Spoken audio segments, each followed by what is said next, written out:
क्या आप जानते हैं, एक कुत्ते की प्यास बुझाने वाला शख्स जन्नत में जा सकता है, और वही कुत्ता जिसके मुताल्लिक हमें पाकीज़गी का ख़ास हुक्म है, वो रसूल अल्लाह सल्लल्लाहु अलैहि वसल्लम की मस्जिद में आज़ादाना आ जा सकता था।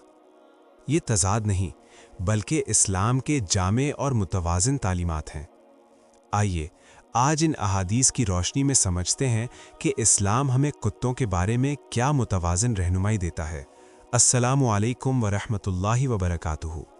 मेरे प्यारे बहनों और भाइयों, आज की बात एक ऐसे जानवर के बारे में है जिसके बारे में हमारे मुआशरे में बहुत सी गलतफहमियां पाई जाती हैं। कुत्ता। पहली हदीस हमारे सामने है।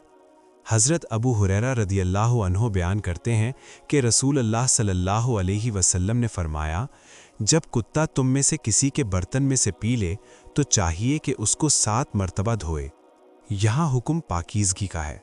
ये इस्लाम के नज़रिए तहारत का हिस्सा है। कुत्ता एक ख़ास जानवर है।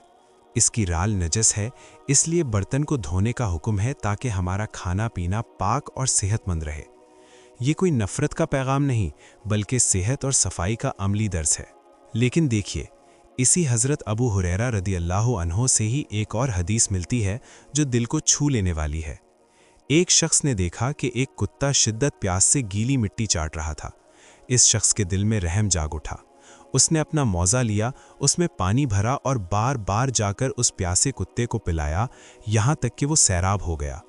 और फिर अल्लाह ताला ने इसके इस रहम और नरम दिली के अमल की कदर करते हुए उसे जन्नत अता फरमा दी।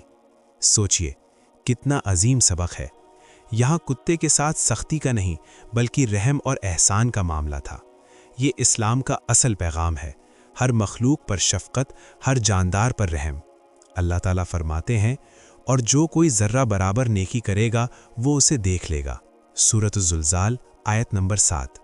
इस शख्स की नेकी ज़र्रा बराबर थी, मगर उसने इसे जन्नत में पहुंचा दिया। तीसरी हदीस हमें हज़रत अब्दुल्ला बिन उमर रदियल्लाहु अन्हुमा से मिलती है। वो फरमाते हैं कि रसूलुल्लाह सल्लल्लाहु अलैहि वसल्लम के ज़माने में कुत्ते मस्जिद में आते जाते थे और सहाबाए किराम वहाँ पानी नहीं छिड़कते थे। क्या आपने गौर किया? नबी सल्लल्लाहु अलैहि वसल्लम की मुक़द्दस मस्जिद में जहाँ नमाज की पाकीज़गी का ख़ास ख्याल रखा जाता था, वहाँ कुत्तों का आना जाना था। इसका मतलब ये है कि कुत्ते के सिर्फ जिस्म या राल के नजस होने का हुक्म है, ना कि उसे मारने, भगाने या उस पर जुल्म करने का। उसे गंदगी समझकर नहीं फेंक दिया जाता था। और चौथी हदीस हमें शिकार के हलाल होने के उसूल सिखाती है। हज़रत अदी बिन हातिम रदियल्लाहु अन्हु से रिवायत है, आप सल्लल्लाहु अलैहि वसल्लम ने फरमाया कि जब तुम अपने सिधाए हुए कुत्ते को शिकार के लिए छोड़ो और वो शिकार पकड़ ले तो उसे खा सकते हो, लेकिन 2 शर्तें। अगर कुत्ता खुद उसमें से खा ले तो मत खाना, और अगर तुम्हारे सिधाए हुए कुत्ते के साथ कोई और कुत्ता शामिल हो जाए तो वो शिकार भी ना खाना। क्यों?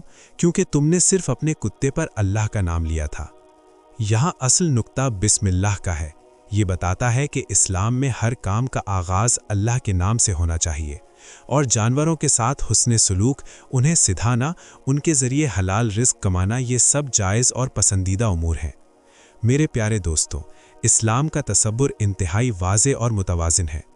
नंबर 1, तहारत और पाकीज़गी ज़रूरी है। नजासत से बचना हमारी ज़िम्मेदारी है। नंबर 2, रहम और शफ़क़त फ़र्ज़ है। किसी भी जानदार को तकलीफ़ देना, बिला वजह मारना या प्यासा रहने देना इस्लाम में सख्त नापसंदीदा है। नंबर 3, हैवानात के हुकूक हैं।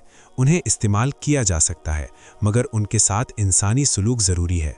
नंबर 4, तवाज़ुन ही असल कमाल है। ना तो हर चीज़ को नजस समझकर नफ़रत की नज़र से देखें, ना पाकीज़गी के अहकाम को नज़रअंदाज कर दें। अल्लाहुम्मा जअलना रहमा अबैनना नरहमा खल्क़का जमीआन, अल्लाहुम्मा अल्लिमना मा यनफ़अुना वनफ़अना बिमा अल्लमतना। ए अल्लाह, हमें आपस में रहम दिल बना, हम तेरी तमाम मखलूक पर रहम करें। ए अल्लाह, हमें वो इल्म सिखा जो हमारे लिए नफ़ा बख्श हो, और जो कुछ तूने हमें सिखाया है उससे हमें नफ़ा पहुँचा।